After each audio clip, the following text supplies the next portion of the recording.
Bismillahirrahmanirrahim. Assalamualaikum warahmatullahi wabarakatuh. Perkenalkan, nama saya Widya Awalinda Pratiwi dari Prodi D3 Jurusan Teknologi Laboratorium Medis Poltekkes Kemenkes Makassar. Nah baiklah, pada video kali ini saya akan menjelaskan mengenai sejarah perkembangan bahasa Indonesia. Berikut penjelasannya. Nah, bahasa Indonesia. Bahasa Indonesia lahir pada tanggal 28 Oktober 1928. Pada saat itu, para pemuda dari berbagai pelosok Nusantara berkumpul dalam kerapatan pemuda dan berikrar. Yang pertama, bertumpah darah yang satu, tanah Indonesia. Dua, berbangsa yang satu, bangsa Indonesia. Dan yang ketiga, menjunjung bahasa persatuan bahasa Indonesia.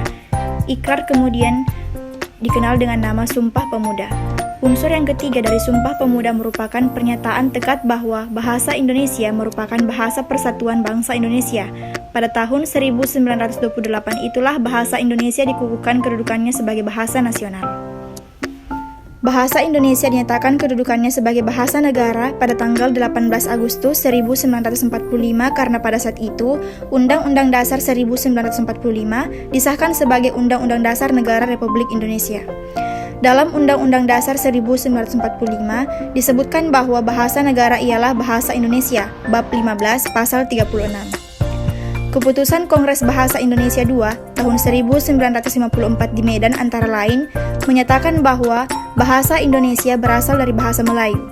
Bahasa Indonesia tumbuh dan berkembang dari bahasa Melayu yang sejak zaman dulu sudah dipergunakan sebagai bahasa perhubungan, bukan hanya di Kepulauan Nusantara, melainkan juga hampir di seluruh Asia Tenggara. Kemudian bahasa Melayu mulai dipakai di kawasan Asia Tenggara sejak abad ke-7. Bukti yang menyatakan itu ialah dengan ditemukannya prasasti di kedudukan Bukit Berangka tahun 683 Masehi di Palembang, Talang Tuwo Berangka tahun 684 Masehi di Palembang, Kota Kapur Berangka tahun 686 Masehi di Bangka Barat, dan Karang Berahi Berangka tahun 688 Masehi di Jambi.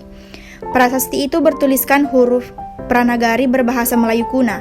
Bahasa Melayu kuna itu tidak hanya dipakai pada zaman Sriwijaya karena di Jawa Tengah atau Gandasuli, juga ditemukan prasasti berangkat tahun 832 Masehi, dan di Bogor ditemukan prasasti berangkat tahun 1942 Masehi, yang juga menggunakan bahasa Melayu kuna. Nah, pada zaman Sriwijaya, bahasa Melayu dipakai sebagai bahasa kebudayaan, yaitu bahasa buku pelajaran agama Buddha. Bahasa Melayu juga dipakai sebagai bahasa perhubungan antar suku di Nusantara dan sebagai bahasa perdagangan, baik sebagai bahasa antar suku di Nusantara maupun sebagai bahasa yang digunakan terhadap para pedagang yang datang dari luar Nusantara. Informasi dari seorang ahli sejarah Cina yang belajar agama Buddha di Sriwijaya antara lain menyatakan bahwa di Sriwijaya ada bahasa yang bernama Koenlowen, Kowloen, Lowen, Kuenlun, Kunlun, dan Lun yang berdampingan dengan Sanskerta. Yang dimaksud Koenluen adalah bahasa perhubungan atau lingua franca di Kepulauan Nusantara, yaitu bahasa Melayu.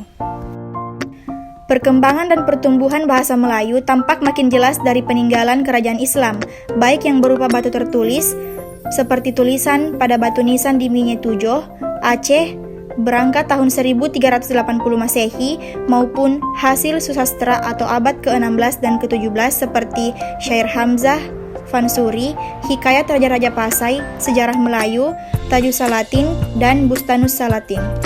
Bahasa Melayu menyebar ke pelosok Nusantara bersamaan dengan menyebarnya agama Islam di wilayah Nusantara.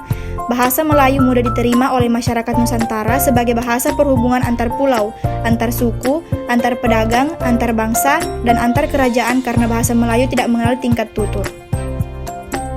Bahasa Melayu dipakai di mana-mana di wilayah Nusantara, serta makin berkembang dan bertambah kukuh keberadaannya. Bahasa Melayu yang dipakai di daerah di wilayah Nusantara dalam pertumbuhannya dipengaruhi oleh corak budaya daerah. Bahasa Melayu menyerap kosakata dari berbagai bahasa, terutama dari bahasa Sanskerta, bahasa Persia, bahasa Arab, dan bahasa-bahasa Eropa. Bahasa Melayu pun dalam perkembangannya muncul dalam berbagai variasi dan dialek. Perkembangan bahasa Melayu di wilayah Nusantara mempengaruhi dan mendorong tumbuhnya rasa persaudaraan dan persatuan bangsa Indonesia. Komunikasi antar perkumpulan yang bangkit pada masa itu menggunakan bahasa Melayu. para pemuda Indonesia yang tergabung dalam perkumpulan pergerakan secara sadar mengangkat bahasa Melayu menjadi bahasa Indonesia yang menjadi bahasa persatuan untuk seluruh bangsa Indonesia atau Sumpah Pemuda 28 Oktober 1928. Kebangkitan nasional telah mendorong perkembangan bahasa Indonesia dengan pesat. Peranan kegiatan politik, perdagangan, persurat kabaran, dan majalah sangat besar dalam memodernkan bahasa Indonesia. Proklamasi Kemerdekaan Republik Indonesia 17 Agustus 1945 telah mengukuhkan kedudukan dan fungsi bahasa Indonesia secara konstitusional sebagai bahasa negara. Kini bahasa Indonesia dipakai oleh berbagai lapisan masyarakat Indonesia, baik di tingkat pusat maupun di tingkat daerah. Baiklah, itulah tadi penjelasan singkat dari saya. Lebih dan kurangnya mohon dimaafkan. Assalamualaikum warahmatullahi wabarakatuh.